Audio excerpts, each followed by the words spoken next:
Ini Nabi SAW sabdakan di dalam hadis sahih riwayat Imam Muslim, jika seseorang dari kalian ingin menggauli istrinya, berarti suami yang disuruh, jadi ibu mengingatkan, ia harusnya membaca Bismillah dengan nama Allah, Allahumma jannibis syaitani wa jannibis syaitani ma razaqtana. Ya Allah, jauhkanlah kami berdua dari syaitan dan jauhkan syaitan dari apa yang Engkau karuniakan kepada kami. Maksudnya adalah kenikmatan seksnya dan juga kalau ada anak itu jangan diganggu oleh syaitan. Karena kata Nabi SAW, siapa yang baca ini dan dikaruniai anak, istrinya hamil, maka syaitan tidak akan membahayakan anak itu. Kata para ulama hadis, tidak akan jadi nakal. Ya. Ini jaminan dari Nabi SAW. Kemudian juga dalam masalah biologis ini, harusnya seseorang memulainya dengan cumbuan, dan ini bukan aib untuk dibahas dalam agama, karena ini hadis sahih di mana Nabi SAW mengatakan bukan golongan kami yang tidak mencumbui sebelum bersetubuh, gitu kan? Jadi memang dia harus saling membantu satu sama yang lain, tentu dengan menyiapkan makanan, tempat yang nyaman, dengan wangi-wangian, sampai memaksimalkan biologis. Jadi dia bukan hanya sekedar selesai, tapi dia adalah ibadah yang dikerjakan untuk mendapatkan kenikmatan dan pahala. Kemudian juga tidak boleh menggauli istri dari dubur. Tidak boleh juga menggauli kemaluan pada saat haid dan nifas.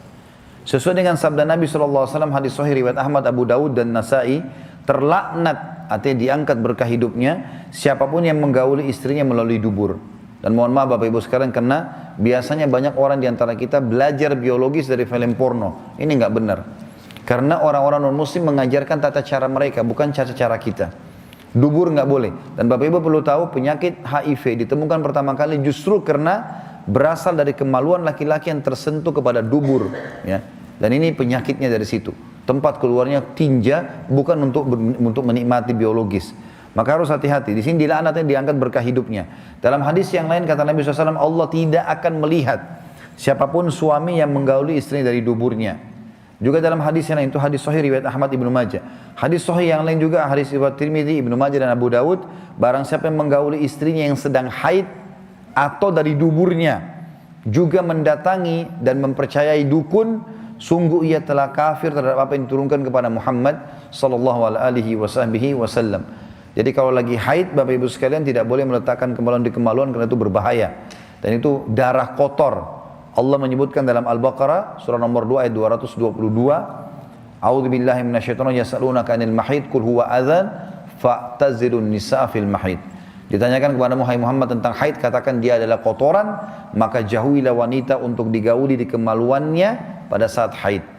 Tapi bukan berarti tidak boleh bercumbuan, bukan tidak boleh mencari kenikmatan. Karena Nabi SAW mengatakan dalam hadis riwayat Muslim, waktu ditanya, ya Rasulullah, apakah wanita kami kalau lagi haid tidak boleh kami sentuh sama sekali? Kata Nabi SAW, tidak, lakukan apa saja kecuali persetubuhan. Juga dalam hadis yang lain kata Aisyah radhiyallahu anha, pada saat ditanya apakah yang boleh dikerjakan seorang suami terhadap istri yang sedang haid, kata Aisyah, segala sesuatu kecuali kemaluannya. Dan Aisyah juga berkata radhiyallahu anha, jika salah seorang dari kami sedang haid dan Rasulullah SAW ingin menggaulinya, maka beliau SAW menyuruhnya mengencangkan kain di tempat haid, lalu beliau menggaulinya. Jadi semua dibolehkan kecuali dubur dan kemaluan pada saat haid dan nifas. Jadi termasuk oral seks segala macam. Onani itu haram bagi laki-laki kalau kerjakan sendiri. Tapi kalau istri yang lakukan tidak ada pengharaman di situ. Kita tutup Bapak Ibu sekalian dengan hadis-hadis yang mulia, dua buah hadis yang saya harap Bapak Ibu bisa fahami hadis ini.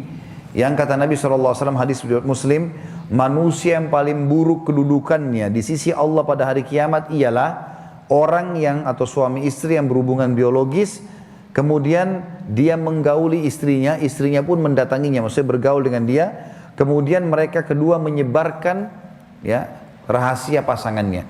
Jadi kalau bapak-bapak sini Allah berikan istri yang Masya Allah memuaskan dia dari sisi biologis, tahan, jangan dicerita ke teman-teman. Jangan bilang istri saya itu begini, begitu, jangan diceritain. Jadi ibu-ibu juga, kalau Allah berikan suami yang Masya Allah memuaskan secara biologis, gak usah cerita sama teman-teman. Ini pertama ada ancamannya, orang paling buruk kedudukannya hari kiamat, Masya Allah benci dengan dia. Yang kedua, dia memang punya efek sosial. Kalau misalnya laki-laki di sini, Masya Allah di luar sana, bukan di sini, ada, ya, Karena ini saya lebih baik di luar sana. Kalau ada seorang laki-laki yang istrinya Masya Allah puasin dia, lalu dia cerita sama teman-temannya, istri saya begini, istri saya begini. Terus di antara 5 orang temannya yang dengar, istrinya nggak begitu. Apa yang akan terjadi? Dia akan ganggu istrinya orang ini.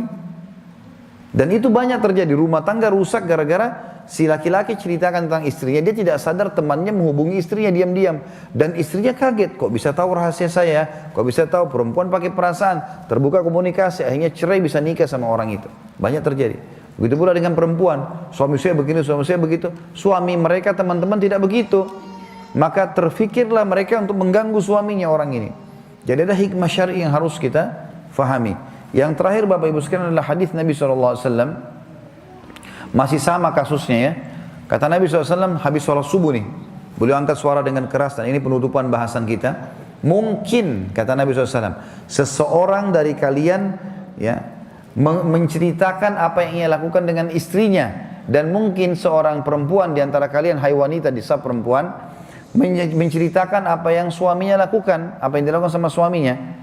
Kata Asma binti Yazid radhiyallahu anha, istri salah satu sahabat Nabi SAW, sahabat Nabi, beliau mengatakan, benar demi Allah wahai utusan Allah, kaum wanita melakukannya dan kaum pria juga melakukannya. Di zaman sahabat dikerjakan dulu itu, tapi mereka belum tahu hukum. Keluarlah hadis Nabi SAW. Maka Nabi SAW mengatakan, jangan lakukan itu, karena itu perumpamannya seperti syaitan pria atau laki-laki menemui syaitan perempuan di jalanan, lalu ia menyetubuhinya sementara semua orang melihatnya. Dan hadis ini riwayat Imam Ahmad. Maka harusnya hati-hati Bapak Ibu sekalian.